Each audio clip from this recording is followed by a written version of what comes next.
Guys, আসসালামু আলাইকুম। That's me Pushpi. After a long time আবার একটা মিনি ব্লগ নিয়ে চলে আসলাম। আর আজকের এই ব্লগটা হলো আমার কেক ক্লাস নিয়ে। তো হচ্ছে আমার 2 ডে কেক ক্লাস শেষ হলো আজকে থেকে। ছোট্ট সময়ের মধ্যে এত কিছু শিখবো আসলে আমি ভাবিনি।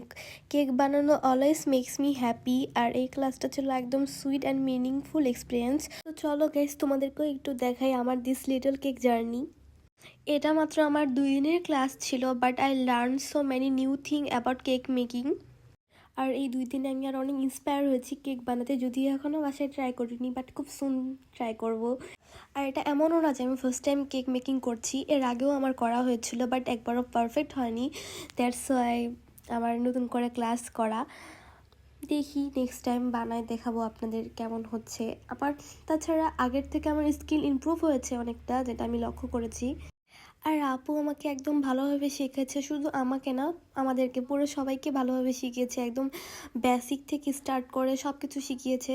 আর আপু বারবার বলছিল শিখতে পেরেছি কি না, বারবার আস্ক করছিল আমাদের।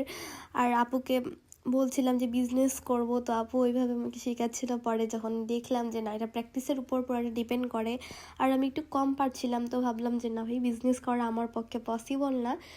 বাট আই লাভ কেক, তো শিখে রাখা উচিত। আমার মাঝে মাঝে খেতে ইচ্ছা করে, তো কিনতে না গিয়ে বাসায় বানালাম, নিজের ইচ্ছা মতো বানালাম, সেটা একটা বেনিফিট।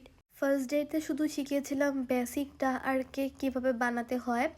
আর সেকেন্ড ডেতে ছিল হলো কেকটা স্লাইস করা, আর হচ্ছে ক্রিম লাগানো, আর কয়েকটা ডিজাইন শিখিয়েছিল। এত ঘোরাঘুরি করার পরও লাস্টের দিকে আমার কেকের ফিনিশিংটা এমন আসছিল।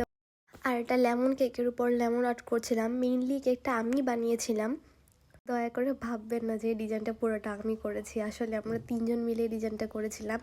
ফার্স্টে আপু করে দিয়েছিল, চাঁদনি আপু, আর বাকি যতগুলো আছে আমরা 3জন মিলে করেছিলাম, মানে আমরা যারা শিখছিলাম কেক বানানো। এটা আমাদের কাজ ছিল আর কি, যা করব 3জন মিলেই করব।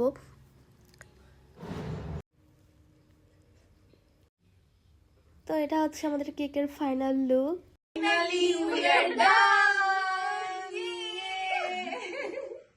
তো এটাই ছিল আমার আজকের blog guys, thanks for watching.